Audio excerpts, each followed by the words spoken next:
Hi, my loves. Welcome back to another episode. I just saw a post on Instagram, something to do with opting out of hustle culture and regulating the nervous system instead.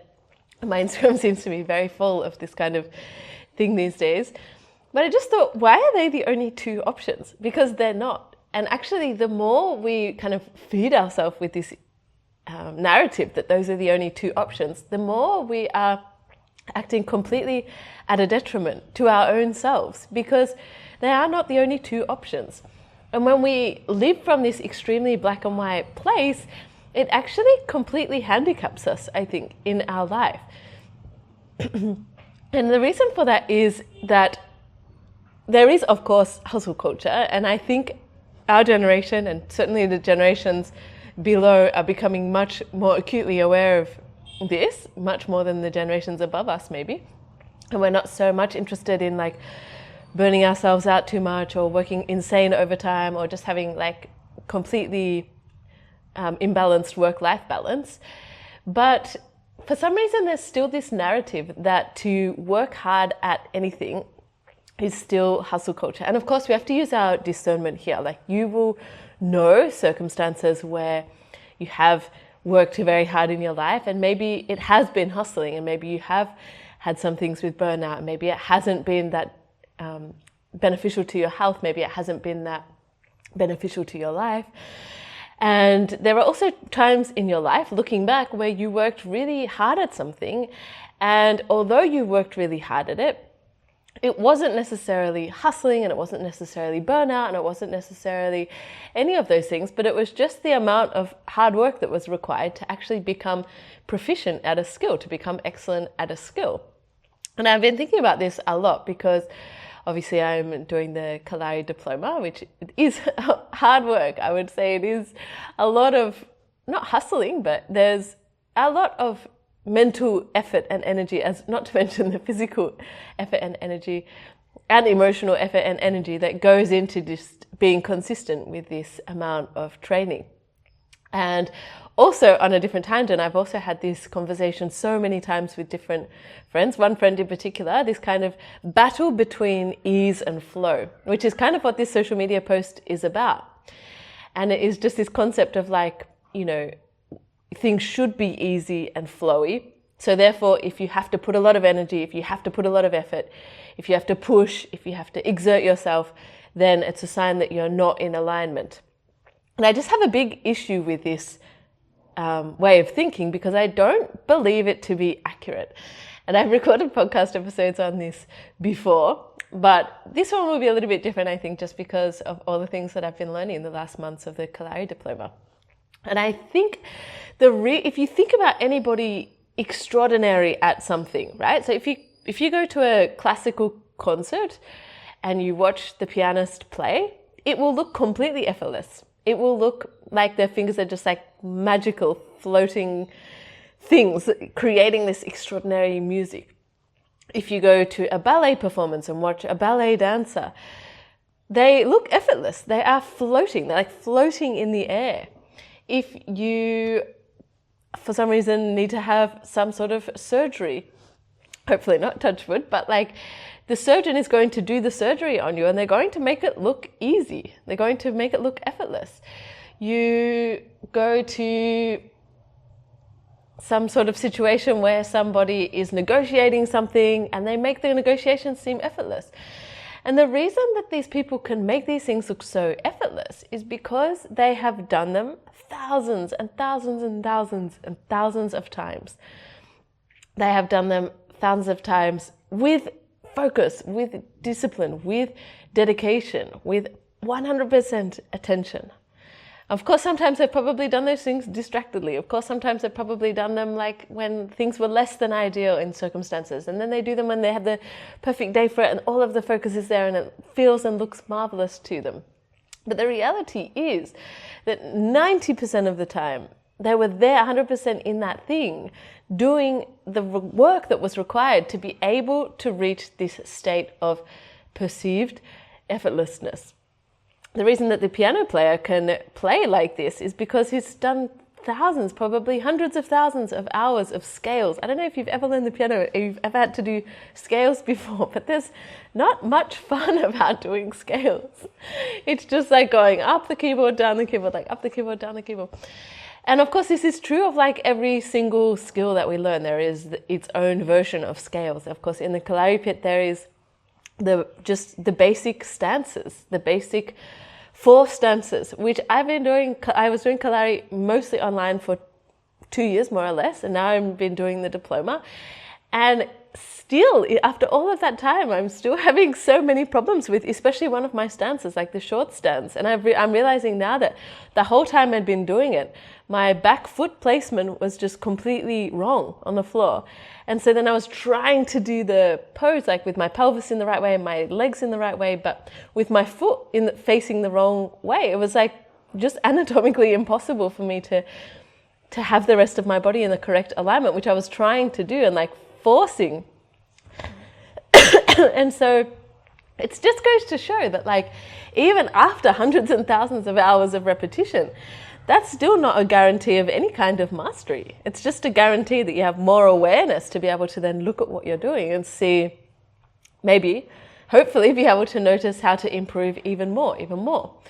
And that's why I think this thing of like opting out of hustle culture as just a catchphrase is not very accurate and not very helpful, because to reach a state of excellence in anything in your life, it's going to require you putting in the reps to be able to get to do that thing. First, you will be able to maybe do the thing. Then you'll be able to realize maybe that you're not doing the thing properly. Then you'll be able to refine it a little bit more. Then you'll be able to refine it a little bit more. Then you'll probably have to go back and readjust again and refine it more. And then after that, you might be able to have some level of skillfulness and some level of enjoyment, maybe. And then from there, it's just keeping going, like refining, like making these like micro adjustments to improve just fractionally each time. Each time we do the leg swing in Kalari, like you hope that it's a little bit higher, a little bit straighter, your leg is a little bit straighter, you're engaging your core a little bit more, you're a little bit more in alignment, you're a little bit more aware of your breath, you're a little bit, there's like 1,000 like micro adjustments that you could be making in any moment to be able to get to that thing. And so if we think of working hard as being hustle culture, what we actually do is put ourselves in a really bizarre state where we don't actually exert the required amount of effort to become excellent in anything, because we're trying to avoid hustling. And we think that everything maybe should just be easy because we're trying to avoid hustling. So what we do is actually avoid dedicating ourselves to something with the required amount of energy and effort to ever actually enjoy that thing, to become good at that thing, to become effortless at that thing. Which then in hindsight we can look back, and this of course is a thing that you do. It can be in anything in your life. It could be in Kalari, for example. It can be in playing the piano. It could be in being on social media. It could be in building your business. It could be in any of these things where people look at you and they just say like, oh, you're so lucky that you can do this thing. And I have this in my life sometimes here in Oroville where people say like, oh, it's so nice that you like make all this content, and like that's so cool that it's just like so effortless for you and you're so natural on camera, and it's just, you know, that's so lucky. And I just think like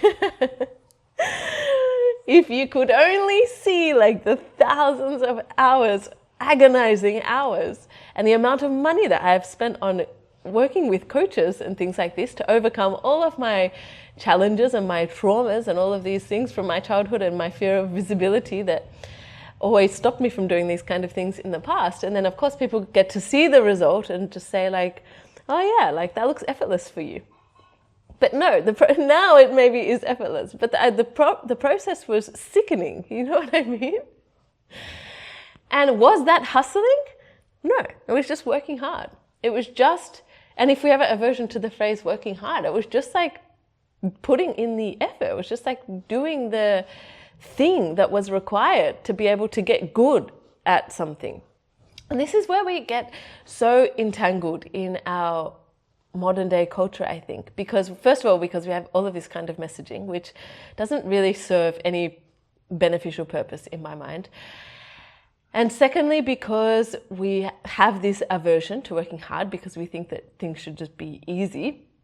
And because we also think that everything's just going to happen overnight. We think that things are going to happen very, very quickly. And again, this is the big trap of social media, I think, because we see all of these overnight successes, like these people that make these comments to me in town, they see me now like just talking on my stories or posting these podcasts or whatever, and they see that. And of course, they don't know all of the backstory behind that because they don't know me. And if you scroll back far enough on my feed, you can see some very cringy, extremely cringy videos. And of course, that was part of the process. But people just see the thing and then they think, oh yeah, that just happened for that person.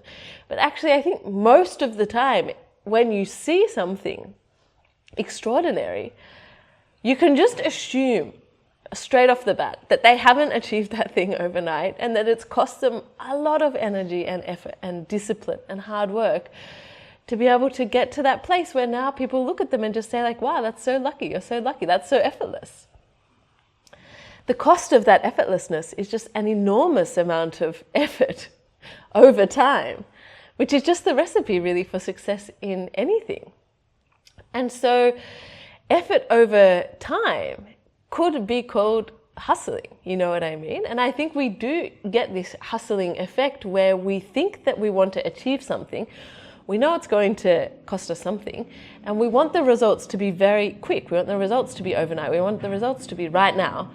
And so when we're exerting ourselves with the amount of force that we think that will get us those results right now, it's actually not the correct way to go about things at all. And I work with this a lot with my clients, I think, and it just is the way that it is, and it's so frustrating that it is the way that it is. And I was talking to one of my clients last week about this because she's been on this weight loss journey, a whole very complicated journey of a lot of different things, but part of it has been that she's wanted to get to a certain level of weight and a certain level of strength for her age, because together we have created all of these beautiful plans for her future, and she needs to have a certain amount of energy levels for these plans, and so she needs to have a certain level of strength in her muscles. She needs to have a certain level of dynamism and life in her body, and part of that for her, and also her own goals. And she's been so consistent and like working very, very hard and like occasionally getting sidetracked by these things along the way that will promise her quicker, faster results. And inevitably those things never seem to really work the way that they are promised. And then we always come back to the plan of, you know, what we're working on together. And she was just looking back, reflecting, because she's been like seeing the calendars that she sends me every day. She sends me these calendars of her weight she likes to put, and then like also the exercise that she's been doing that day and her step count and a lot of other things. And she was like just kind of doing her own audit of the months and like tracking her progress, like which months did she lose more weight and these kind of things. And also, of course, I'm constantly reminding that when we're building muscle, you know, like the muscle weighs more than fat. So maybe you are losing weight, but you're also putting on muscle. And so the scales I'm not a huge lover of scales and weighings, but people like them. So we work with what people like. And she was just saying like, it's just been like so slow and steady. And like, and I said, yeah, it has. And like, she's at her goal weight now. So now we're like maintaining these things. And slow and steady, this has been over like months, like maybe on and off over like 4 to 6 months or something like this. And I said, yeah, it's so annoying when you're in the process and you want the results to be now. You want to like be at your goal weight now, and you want to like do all these things that would get it to it now. But actually what you just have to do is have a good plan and stick to the plan and be accountable to the plan and stay on track with the plan. And if you do that, you will get the results that you're looking for, but it won't be overnight. And actually you don't want it to be overnight because those kind of results are not sustainable anyway.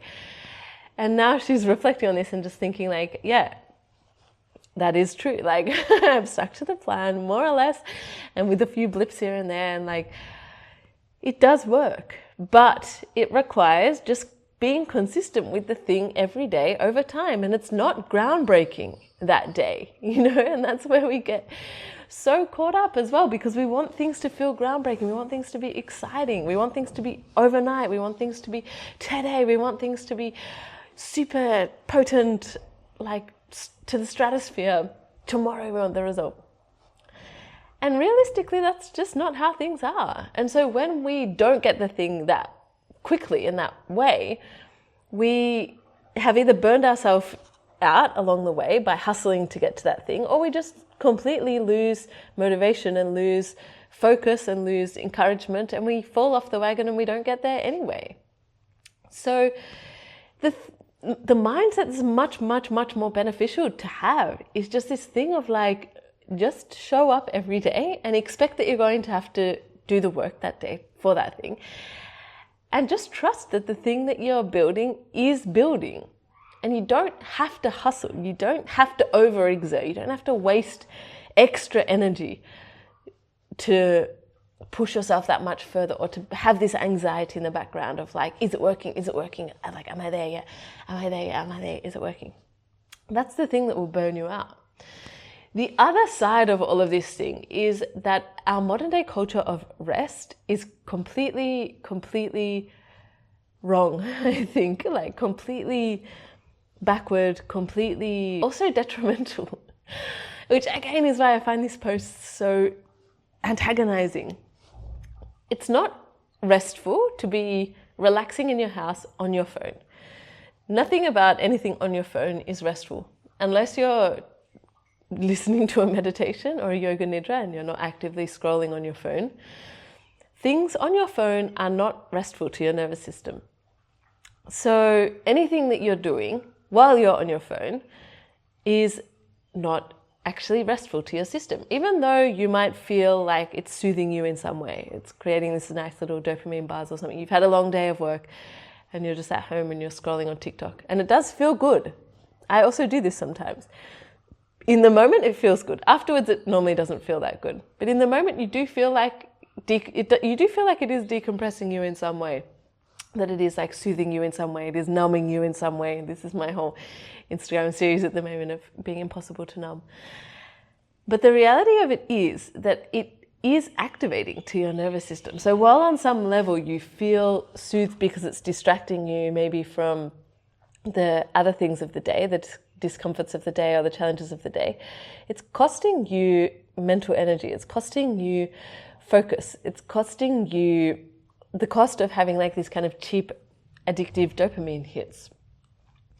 And it's actually not grounding to your nervous system. It's not resetting you in any kind of way. It's not putting you in any kind of genuine state of relaxation.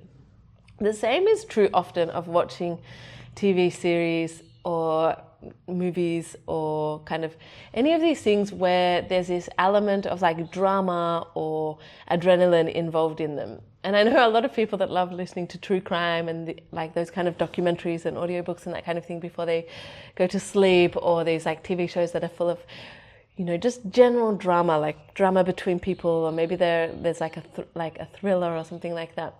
But these things are also extremely activating to our nervous system. And generally we don't notice because we're already in such a state of activation anyway that like a little bit more activation doesn't hurt. But we can tell when we go to sleep, often we won't be able to fall asleep quickly because we are in this activated state. When you stay up scrolling, you go to bed, like your brain doesn't immediately let you go to sleep. It's kind of like still reeling from like all of the information that it's just consumed. Same from watching a show, even same from reading like a good book, like it just keeps you in this activated state where we're not actually rested, we're not actually decompressed, we're not actually in this state of like gravity in our body. What actually is so nice for this is to put your phone somewhere completely away from you, face down, ideally in another room, and maybe have some nice music on, put some candles on, and just like be with your own self, which sounds like a crazy thing to do. But it's actually so difficult. It's really difficult to do. And I challenge my clients to do this, and I challenge myself to do it. And we all find it difficult. We find it just difficult to even lay on the couch and relax for 5 minutes without our phone, without something on in the background, without listening to something, without that moment being optimized in some way. It's difficult for people to eat a meal without watching something, without scrolling on their phone, without listening to a podcast, without any of these things, without that moment being full of all of these different things. So instead of this kind of black and white thinking of it being like hustle culture or rest, also in this paradigm, our concept of hustle culture is not necessarily correct, and our normal concept of rest is also not necessarily correct. We find ourselves in this very weird limbo where we're not exerting ourselves in some way to be able to become skillful at something, and we're also not properly resting, which paradoxically is the thing that's keeping us in this very weird state of burnout or exhaustion or mental fatigue, physical fatigue. Because neither of those two things are actually satisfying to our system. Neither of those two things are actually beneficial. Neither of those two things are actually restful. So while trying to avoid hustle culture and avoiding this thing of being actually dedicated and devoted to something and applying energy and effort to something, because as human beings, that's what our beautiful talent is. We have evolved to have these beautiful brains. We have these incredibly capable bodies that were designed to work for something. They were designed to hopefully, ideally, bring your unique gifts to this world and share them in some sort of way by identifying what they are, by developing those skills, by learning things, by practicing repetition over and over and over again until you become skillful at these things, and then refining them more, like learning other things, networking more, building up more, but not through not putting in effort. There should be effort, and you should want to put effort, and the amount of effort will be fatiguing, but like in a good way, you know? I don't know if you know this feeling, but like when you do a long day's worth of work at something that you genuinely are so passionate about, it feels really good at the end of the day. Like you feel tired, but in a good way. You feel like you've exerted yourself. You feel like you've created something. You feel like all of this beautiful energy that you have in this beautiful body, which is such a gift of being human, that we get to have all of this energy and then choose how to spend it. And that we can spend it in a way that is growing ourselves, that is enhancing our own life and enhancing the lives of other people. That is really what we were here to do. That is our gift as human beings. So when we do that, it is an extraordinary feeling to be fatigued from doing something that you love, by exerting yourself at something that you love. And that's an incredibly important thing to do, because otherwise we're kind of just fluffing around. We never really dedicate ourselves to anything, and so we never really get to work hard at anything. We never really get to fatigue ourselves at something that we love, and then we never really get to feel what it feels like to grow in a certain direction, to become proficient at something, to be able to become effortless at something because we've applied a lot of effort into that thing. Because that thing is our thing, because that thing is our gift, because that thing is something that we love, because that thing is something that we want to do, because we wake up thinking about it and we go to bed at night thinking about it, and something that we're so passionate about. That is our optimum state, really, as human beings. And that does also then need to be balanced with actual, meaningful, real rest on the other side of that scale, which looks like having a bath with nothing. No books, no TV show, no scrolling on your phone, like none of those things. Just relaxing, just enjoying the state of your own body and letting yourself return to this state of like kind of collecting all of your energy and bringing it back in and down again.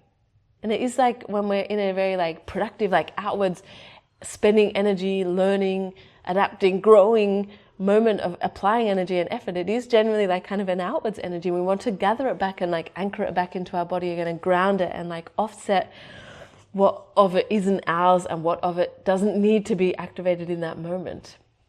But those things can't happen when we're consuming things at the same time. We can't be consuming TV shows, consuming things from social media, consuming things from our phone, consuming things from the radio, from TV, from sometimes from like 6 different places at once, and expect that we're also resting and relaxing and being able to get back into a state of like capacity again. Because if we are filling our cup while we're resting, and we're spending that energy while we're exerting effort, then that needs to be in balance. And if we're not filling our cup while we're resting because we're depleting it by still having our attention in 1,000 different places, then we're never actually going to be able to regenerate that energy that we genuinely need to be able to then work in a meaningful way so that it's not hustling. I hope you can see what I mean by these things. I feel like sometimes it's so difficult to try and convey these things, and I think this is the trap of these things on Instagram, because these things are more complicated than you can put into like a few posts on a carousel, or that you can say in 90 seconds. But instead of thinking of these things in such black and white ways, and instead of trying to avoid hustle culture, because we've read some posts about that and people say that we should be taking it more easy, so we spend more time just like chilling, not really doing anything. What we actually need to do is the opposite of that, which is just kind of this beige zone of nothingness, and be fully dedicated, fully devoted to either working and growing or resting and rebuilding your capacity. And doing either of those two things, not in a fluffy, like distracted, half-assed way, but actually doing those things really, really, like genuinely. And if you are working at something, building something, like going to the Kalari every day to do the practice, whatever the version of that is for you, do it with your full energy and intention. And it is going to cost you energy. It is going to be tiring. It is going to be fatiguing. It is going to be difficult. It is going to cost you effort. But that doesn't make it hustling. That doesn't make it part of burnout culture. That doesn't make it bad. It just makes it mean that you are becoming proficient in something. You are becoming a master of something. And when you become a master of something, you get to perform that thing effortlessly, and it gets to be something extraordinary if you're lucky enough to get to that place. And on the flip side, also don't fluff with your rest. Don't be on your phone while you're doing all of these things. Don't be doing 20 different things at once and think that you're somehow habit stacking your rest. Genuinely rest and figure out what that is for you, because if you're like anybody that I know or my clients that I work with, we haven't genuinely rested for a really long time. So go and experiment, see what that looks like for you. Leave your phone somewhere and try and genuinely rest for half an hour with nothing. And see what happens, see how you go doing that, because it's very, very, very challenging. And you will soon realize, like, when you get this urge to just like do the thing that just this, that just, I just need to message that person. I need to like, then you know, like, I don't actually know what rest is. I have not rested for years. So instead of getting tangled up in these very binary, non-existent things, become somebody that just is extremely, extremely, extremely dedicated to what they actually do. Do it genuinely with meaning, and then figure out for yourself this balance. Because you don't want to be in this beige zone of nothingness. You don't want to be in the beige zone. Nobody wants to be in the beige zone. What you want to be is a master who knows how to perform effortlessly, because he or she has really, really, really genuinely mastered a craft through thousands of hours of beautiful, extraordinary effort, and who knows genuinely how to rest to fuel that mastery. That is what I wish for all of us. Sending you so much love.